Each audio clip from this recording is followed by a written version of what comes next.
Hi all, in this video I am going to deal with Film Studies Module 1 topics. First of all, I would like to explain a term film. What does it means? Film refers to recorded moving images used for storytelling or documentation, either on celluloid or digital media. ഒരു moving ഇമേജസിനെ ഒരു recorded രൂപത്തിൽ അതൊരു story telling ആകട്ടെ അല്ലെങ്കിൽ ഒരു documentation ആകട്ടെ അങ്ങനെ create ചെയ്യുന്നതിനെയാണ് നമ്മൾ ഫിലിം എന്ന് പറയുന്നത്. ഇനി മോഷൻ പിക്ചർ എന്താണ്? A motion picture is a series of images displayed in rapid succession, creating the illusion of movement when projected. Prominent film studios are Udaya, Maryland, Chitranjali. ഇത് നമ്മൾ module 3-ൽ discuss ചെയ്തിട്ടുണ്ട്, ആ വീഡിയോയിലുണ്ട്. Motion പിക്ചേഴ്സിനെ also known as movies, moving ചെയ്യുന്ന അതൊരു series of moving images ആണ്. അതിലൂടെ എന്തൊക്കെ കാര്യങ്ങൾ പറയുന്നു? It tells a story or convey emotions or provide information. Okay, and it's typically accompanied by sound അതിലുണ്ട് അല്ലേ? അതിലൂടെ കൺവേ മെസ്സേജസ് ഉണ്ട്, അതിൽ നല്ല നല്ല തീംസ്, കൾച്ചേഴ്സ്, എക്സ്പീരിയൻസിനൊക്കെ പോർട്രേ ചെയ്തുകൊണ്ടാണ് ഒരു മോഷൻ പിക്ചറിനെ കാണിക്കുന്നത്. 1910 to 1960 വരെയുള്ള പീരീഡിനെ നമ്മൾ ക്ലാസിക്കൽ എറ ഓഫ് ഹോളിവുഡ് എന്നാണ് അറിയപ്പെടുന്നത്. The MGM, Paramount, Warren brothers and 20th Century Fox were the major studios which dominated during the period. Major studios in Hollywood ആണ് ഈ പേരുകൾ. ഇനി മൊഡ്യൂളിൽ ഒരു ഇമ്പോർട്ടൻറ്റ് ടേമാണ് shorts. Write a short note about shorts എന്നൊക്കെ ക്വസ്റ്റ്യൻസ് കാണാറുണ്ട്. Short എന്ന് പറഞ്ഞാൽ എന്താ? It's a series of frames that runs for an uninterrupted period of time. അതിൽ നമുക്ക് ഷോർട്സിനെ 7 ടൈപ്സായിട്ട് ക്ലാസിഫൈ ചെയ്യാൻ പറ്റും. Extreme close up, medium close up, medium short, medium long shot, പിന്നെ എക്സ്ട്രീം ലോങ് ഷോട്ട്. ഇത്രയാണ് ആ 7 ടൈപ്സ്. ആ 7 ടൈപ്സിനെ കുറിച്ചിട്ട് നമുക്ക് നോക്കാം. എക്സ്ട്രീം ക്ലോസപ്പ് ആൻഡ് ക്ലോസപ്പ് എന്ന് പറഞ്ഞാൽ ഒരു പേഴ്സണെ, it frames a person or an object, അതിനെ വളരെ വളരെ ക്ലോസപ്പായിട്ട് എടുക്കുന്നു. Close up are often use regularly with medium shot and long shot. Close up കുറച്ചുകൂടെ does not include the border scenes ഒന്നും കാണിക്കുന്നില്ല, വളരെ ക്ലോസ് ആയിട്ട് കാണിക്കുന്നു. Medium shot is a camera angle shot for a medium distance. Medium shot എന്ന് പറഞ്ഞാൽ ഒരു medium ഡിസ്റ്റൻസിൽ കാണിക്കുന്ന ഒരു ഇൻഡോർ സീക്വൻസ് ഒക്കെ കാണിക്കാനായിട്ട് നമ്മൾ മീഡിയം ഷോട്ടാണ് യൂസ് ചെയ്യുന്നത്. ഇനി മീഡിയം ലോങ് ഷോട്ട് എന്ന് പറഞ്ഞാലോ ലോങ്ങിനും മീഡിയത്തിനും ഇടയ്ക്കായിട്ടുള്ളൊരു ഇതിനെ ഷൂട്ട് ചെയ്യുന്നതാണ്. Long shot shows a subject or character at some distance from camera. ഒത്തിരി ദൂരത്തിൽ നിന്നിട്ടും ടേക്ക് എടുക്കുന്നതാണ് ലോങ് ഷോട്ട് എന്ന് പറയുന്നത്. എക്സ്ട്രീം ലോങ് ഷോട്ട് ആണെങ്കിലോ it can taken from very long distance. ഒത്തിരി ഭയങ്കരമായൊരു ഡിസ്റ്റൻസിലൂടെ എടുക്കുന്നതിനെയാണ് നമ്മൾ എക്സ്ട്രീം ലോങ് ഷോട്ട് എന്ന് പറയുന്നത്. ഒരു ബിൽഡിംഗ് മൊത്തത്തിൽ കാണിക്കുക, അല്ലെങ്കിൽ ഒരു ലാൻഡ്സ്കേപ്പ് മൊത്തത്തിൽ കവർ ചെയ്യുക, അതിനൊക്കെ ഒരു ഡിസാസ്റ്റർ മൂവി, അതൊക്കെയാണ് നമ്മൾ ഒരു എക്സ്ട്രീം ലോങ് ഷോട്ടിൽ കാണിക്കുന്നത്. അടുത്ത ടോപ്പിക്കാണ് camera angles. Camera angle marks a specific location at which movie camera or video camera is placed to take a shot. Camera ആംഗിൾസും കുറച്ച് ടൈപ്സ് ഉണ്ട്. High angle shot, low angle shot, wide angle shot, eye level shot, hip level shot, knee level ഷോട്ടൊക്കെ. ആ ഓരോ ടൈപ്സും എന്താണെന്ന് നമുക്ക് നോക്കാം. High angle shot എന്ന് പറഞ്ഞാൽ camera looks down, making subject look vulnerable or insignificant. Wide angle shot എന്ന് പറഞ്ഞാൽ വളരെ വൈഡ് പേഴ്സ്പെക്റ്റീവിൽ നമ്മൾ എടുക്കുന്നത്. The over the shoulder shot എന്ന് പറഞ്ഞാൽ ഷോൾഡർ ലെവലിൽ വെച്ച് ഷൂട്ട് ചെയ്യുന്നത്. ഒരു ഇൻ്റർവ്യൂ, ഡയലോഗ്സ്, അതിനൊക്കെ നമ്മൾ ആ ഒരു ടേക്കൊക്കെ എടുക്കുന്ന ഷോൾഡർ ഷോട്ട് എന്ന് പറയുന്നത്. Bird eye view or over head shot എന്ന് പറഞ്ഞാൽ എന്തുവാ? ഒരു large scale looking down on subject and a good amount of scenery surrounding him or her ആണ്. ഏരിയൽ ഷോട്ട് എന്ന് പറഞ്ഞാൽ ഹെലികോപ്റ്റർ അല്ലെങ്കിൽ ഡ്രോൺ ഉപയോഗിച്ച് ഷൂട്ട് ചെയ്യുന്നതിനെയാണ് നമ്മൾ ഏരിയൽ ഷോട്ട് എന്ന് പറയുന്നത്. ഗ്രൗണ്ട് ലെവൽ ഷോട്ട് എന്ന് പറഞ്ഞാൽ camera height is on ground level with your subject. നീ ലെവൽ ഷോട്ട് എന്ന് പറഞ്ഞാൽ സബ്ജക്ട്സ് നീ ആ ഒരു പാദം ഒക്കെ കാണിക്കുന്ന ഒരു ലോ ആംഗിൾ ഷോട്ടാണ് നീ ലെവൽ ഷോട്ട് എന്ന് പറയുന്നത്. ഹിപ്പ് ലെവൽ ഷോട്ട് എന്ന് പറഞ്ഞാൽ ക്യാമറ ഈസ് റഫ്ലി വേസ്റ്റ് ഹൈ, ഒരു റിയൽ ലൈഫ് ഒരു ഐ ടു ഐ പെർസ്പെക്റ്റീവിലൊക്കെ എടുക്കുന്നത്.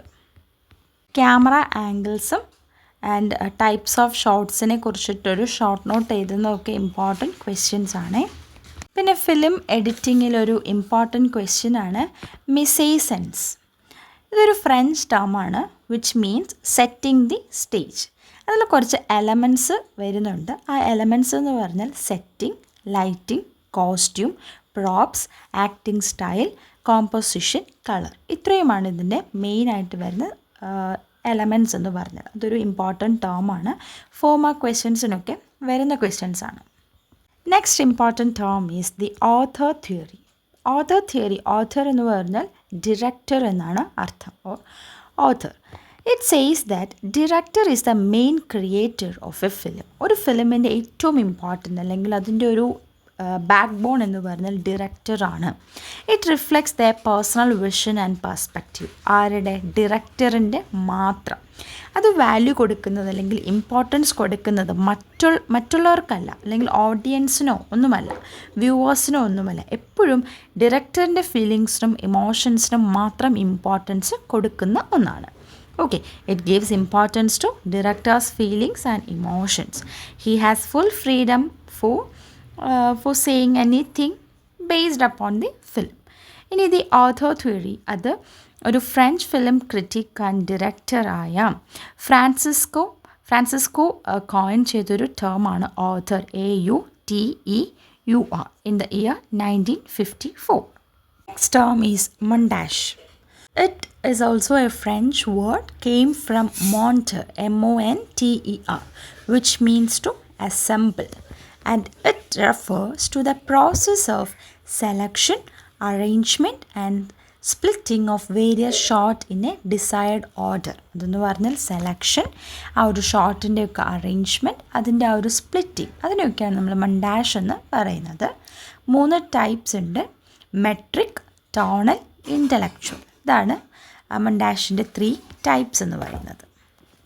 നെക്സ്റ്റ്, ഫസ്റ്റ് മൊഡ്യൂളിലെ ഏറ്റവും ഇമ്പോർട്ടൻ്റ് ആയിട്ടുള്ളൊരു എസ്സേ ക്വസ്റ്റ്യൻ ആണ് മേജർ ഫിലിം യാനാസ് എന്ന് പറയുന്നത്. അത് 14 to 15 ടൈപ്സോളം ഉണ്ട്. അത് നല്ല രീതിക്ക് നമുക്കൊരു എസ്സേ ക്വസ്റ്റ്യൻ ഫ്രെയിം ചെയ്യാൻ ബെസ്റ്റ് ക്വസ്റ്റ്യൻ ആണ് ഇത്. So let's see. First one is narrative film. Narrative film എന്ന് പറഞ്ഞാൽ എന്താ? അതൊരു ഫിക്ഷണൽ ആയിട്ടുള്ളൊരു സ്റ്റോറി അല്ലെങ്കിൽ ഈവൻറ്റ്സ്, നറേറ്റീവ്സിനൊക്കെ ആയിരിക്കും അതിലൂടെ പറയുന്നത്. അതിൽ ലൈറ്റിംഗ്, ക്യാമറ മൂമെൻറ്റ്സ് ഒക്കെ വളരെ സിഗ്നിഫിക്കൻ്റ് ആയിട്ടുള്ള വളരെ ഇമ്പോർട്ടൻറ്റ് റോളായിരിക്കും പ്ലേ ചെയ്യുന്നത്. Authors must deliver dialogue and action in a believable way so that audience can catch the film into a real life, right? അങ്ങനെയുള്ളൊരു അതിൻ്റെ ബെസ്റ്റ് എക്സാമ്പിളായിട്ടൊരു ഫിലിമാണ് a trip to moon in the year 1902.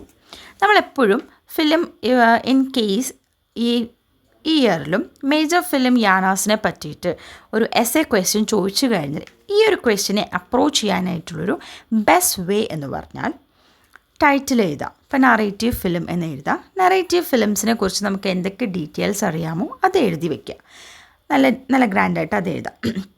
അതിനുശേഷം example എന്ന് പറഞ്ഞിട്ട് ഒരു ഫിലിമിൻ്റെ example. ഇപ്പോൾ ആ ഒരു ഇയർ എഴുതണം എന്നില്ല, ഇപ്പം ഇയർ എഴുതി കഴിഞ്ഞാൽ അത്രയും നല്ലത്. എന്നാൽ പോലും ആ ഒരു ഫിലിമിൻ്റെ പേര് ഇതിൻ്റെ എക്സാമ്പിളായിട്ട് എഴുതുന്നത് വളരെ യൂസ്ഫുൾ ആയിരിക്കും. മാർക്ക് കിട്ടാനായിട്ടുള്ള ബെസ്റ്റ് വേ ആണ്. നെക്സ്റ്റ് യാനർ എന്ന് പറഞ്ഞാൽ avant garde. Avant garde is a style of film making that is quite different from the mainstream commercial and documentary film making. ഇതൊരു യൂറോപ്യൻ ഒറിജിനുള്ളൊരു ഇതാണ് the absence of a linear narrative and this most of the film are made up of low budgets. Avant garde films ഒക്കെ low budget film ആയിരിക്കും, mainly release during the film festival ടൈമിനൊക്കെ.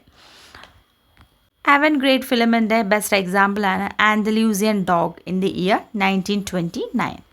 Next is documentary. Documentary എന്ന് പറഞ്ഞാൽ നമുക്ക് എല്ലാവർക്കും അറിയാവുന്ന തന്നെയാണ്, reality document ചെയ്യുന്നത്. That is documentary, right. John Grierson ആണ് ആ ഒരു ടേം കോയിൻ ചെയ്യുന്നത്. അദ്ദേഹം ഒരു സ്കോട്ടിഷ് ഡോക്യുമെൻ്ററിയൻ ആണ്. അവൻഗ്രേഡ് ഫിലിം ഡോക്യുമെൻ്ററിയുടെ ബെസ്റ്റ് എക്സാമ്പിൾ എന്ന് പറഞ്ഞാൽ the man with a movie camera is A notable example. Next is thriller. Thriller is a broad genre of literature, film, television that uses suspense, tension, excitement ഒക്കെ കൊണ്ടുവരുന്ന, അല്ലെങ്കിൽ അതൊക്കെയാണ് ഇതിൻ്റെ main elements എന്ന് പറയുന്നത്. വ്യൂവേഴ്സിനെ ഒരു high level of anticipation, uncertainty, surprise, terror ഒക്കെ കൊണ്ടുവരുന്നത് ആണ്. Next, thrillers can be of several subgenres. Psychological thrillers, crime thrillers, mystery thrillers ഒക്കെയാണ്. അതിൻ്റെ ഒരു ബെസ്റ്റ് എക്സാമ്പിളാണ് safety last, released in the year 1923. Next is melodrama. Melody plus drama is melodrama, right. The villain was always a central character in melodrama and crime was a favourite theme. Next, Far From Heaven is an important example for melodrama. Next is musical. Music അറിയാം, നമുക്ക് എല്ലാവർക്കും അറിയാവുന്ന പോലെ film genre in which songs sung by character are interwoven into the narrative, and the period from 1930s to 1960s considered to be the golden age of musical film. Jazz Singer released in 1927. Then ഇതിൻ്റെ എക്സാമ്പിളായിട്ട് beauty and beast, the little mermaid ഒക്കെ musical ഫിലിംസിന് എക്സാമ്പിളായിട്ട് നമുക്ക് എടുക്കാം. Next is horror film. ഞാൻ explain ചെയ്യേണ്ട ആവശ്യമില്ലല്ലോ അല്ലേ. ഹൊറർ ഫിലിമിൻ്റെ എക്സാമ്പിളായിട്ട് ദ ഹോണ്ടഡ് കാസ്റ്റിൽ എക്സാമ്പിളായിട്ട് പറയാം. അതിൽ സൂപ്പർ നാച്ചുറൽ എലമെൻസും അതൊക്കെ ഇതിൽ വരുന്നൊരു കാര്യമാണ്. മോസ്റ്റ് ഇമ്പോർട്ടൻറ്റ് എക്സാമ്പിളായിട്ട് നമുക്ക് പറയാവുന്നത് Dracula. Okay. Next is fantasy. Fantasy is a genre of fiction that commonly uses magic and other supernatural phenomena. Plot, theme, setting അതൊക്കെ അതിൻ്റെ എലമെൻറ്റ്സ് ആണ്. മാജിക് ആയിരിക്കും കൂടുതലായിട്ട് വരുന്നത്. മോസ്റ്റ് ആയിട്ടുള്ള, ഏറ്റവും ഇമ്പോർട്ടൻ്റ് ആയിട്ടുള്ള, എല്ലാവർക്കും ഇഷ്ടമുള്ളൊരു എക്സാമ്പിൾ തന്നെ ഇവിടെ നമുക്ക് പറയാൻ പറ്റും, JK റൗളിങ്ങിൻ്റെ Harry Potter. Next is animation. Animation is a film is a produced individually or a computer graphic കൊണ്ട് അല്ലെങ്കിൽ ഫോട്ടോഗ്രാഫി ഇമേജസ് ഒക്കെ കൊണ്ടിട്ട് എടുക്കുന്നതിനാണ് നമ്മൾ അനിമേഷൻ. അതിൻ്റെ എക്സാമ്പിളാണ് animal form. Okay. Next, historical drama is a film genre in which stories are based upon historical events. Historical ഈവൻസിൻ്റെ ബേസിസിലുള്ള ഫിലിംസുകളെയാണ് നമ്മൾ ഹിസ്റ്റോറിക്കൽ ഫിലിംസ് എന്ന് പറയുന്നത്. Next, mythological films based on legend and literary epic. Mahabharata, Ramayana അതൊക്കെ നമുക്ക് അതിൻ്റെ എക്സാമ്പിൾ. രാജാ ഹരിശ്ചന്ദ്ര നമ്മൾ കഴിഞ്ഞ വീഡിയോയിൽ പറഞ്ഞു, അതൊക്കെ ഹെർക്കുലീസ്, ഒഡീസി ഇതൊക്കെ അതിൻ്റെ എക്സാമ്പിളാണ് മിത്തോളജിക്കൽ ഫിലിംസിൻ്റെ. അടുത്ത ടൈപ്പാണ് റോഡ് മൂവീസ്. റോഡ് മൂവീസ് എന്ന് പറഞ്ഞാൽ വേറെ ഒന്നുമില്ല, character leave from home, travel from place to place. ഒരു റോഡിൽ വെച്ച് ഷൂട്ട് ചെയ്യുന്ന ഒരു movie. Near Dark, on the road 2012 റിലീസായ ഫിലിമാണ്. അതൊക്കെയാണ് റോഡ് മൂവീസിൻ്റെ എക്സാമ്പിൾസ്. ഇനി ഈ സെഷനിൽ നിന്നിട്ടുള്ളൊരു ഇമ്പോർട്ടൻറ്റ് 2 to 3 ഫിലിംസ് നോക്കാം. ഫസ്റ്റ് വൺ, ലൂമിയ ബ്രദേഴ്സിൻ്റെ arrival of a train at a station. അതൊരു ബ്ലാക്ക് ആൻഡ് വൈറ്റ് ഫിലിമാണ്. 50 സെക്കൻഡിൽ മാത്രം ഷൂട്ട് ചെയ്തിട്ടുള്ളൊരു ഫിലിമാണ്. Released in the year 1895. അതിൻ്റെയൊക്കെ ഷോർട്ട് വീഡിയോ യൂട്യൂബിലൊക്കെ അവൈലബിൾ ആണ്. കണ്ടു കഴിഞ്ഞാൽ നമുക്ക് ആ ഫിലിമിനെ കുറിച്ച് കൂടുതലായിട്ട് മനസ്സിലാക്കാൻ സഹായിക്കുന്ന വീഡിയോസാണ്. Next film is a trip to moon. It's a French short film directed by George Melies in the year 1902. അതിൻ്റെ ഡ്യൂറേഷൻ 14 minutes ആണ്. And it is credited as a first science fiction film. ഈ ഫിലിംസിനെയൊക്കെ കുറിച്ചിട്ട് ഇപ്പോൾ short നോട്ടായിട്ട് ചോദിച്ചു കഴിഞ്ഞാൽ ഡയറക്ടറിൻ്റെ നെയിം, ഇയർ ഓഫ് പബ്ലിഷിംഗ്, ആ ഒരു ഫിലിമിനെ കുറിച്ചൊരു ജസ്റ്റ് 2 to 3 words എഴുതുക. ബ്ലാക്ക് ആൻഡ് വൈറ്റ് ആണോ, അതിൻ്റെ ആ ഒരു ഡ്യൂറേഷൻ എന്താണ് അത് എഴുതുക. പിന്നെ ആ ഒരു വീഡിയോ കണ്ടിരുന്നാൽ നമുക്ക് അതിനെക്കുറിച്ച് കുറച്ച് കൂടുതലായിട്ട് എഴുതാനായിട്ട് പറ്റുന്നതായിരിക്കും. അടുത്ത ഫിലിമാണ് great train robbery by Edwin S പോച്ചറിൻ്റെ, അതിൻ്റെ year 1903. It's a first narrative film in the history of cinema. അതൊരു 10 മിനിറ്റ് ഉള്ളൊരു 14 സീൻസുകൾ മാത്രമുള്ളൊരു ട്രെയിൻ റോബറിയെ കാണിക്കുന്നൊരു ഫിലിമാണ് കേട്ടോ. It's a very successful commercial ഫിലിമാണ്. It is inspired by a true event. അങ്ങനെ ഒത്തിരി പോയിൻറ്റ്സ് നമുക്ക് എഴുതാനായിട്ട് പറ്റുന്നതാണ്. Next film is the birth of a nation by D.W. Griffith, and it is released in the year 1915, and it was a silent film. First blockbuster Hollywood ഹിറ്റായിരുന്നു. അത് കുറച്ച് lengthiest ആയിരുന്നു, 3 hours അതിനുണ്ടായിരുന്നു. And this film is a most profitable one. Okay, black and white തന്നെയായിരുന്നു. ഒത്തിരി techniques, cross cut, close up, night ഷൂട്ടൊക്കെ ഉണ്ടായിരുന്ന ഒരു ഫിലിമാണിത്.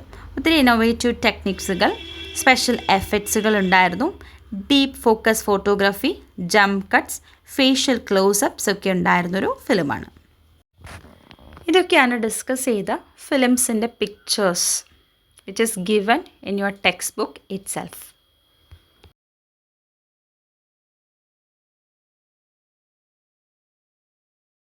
Thanks for listening.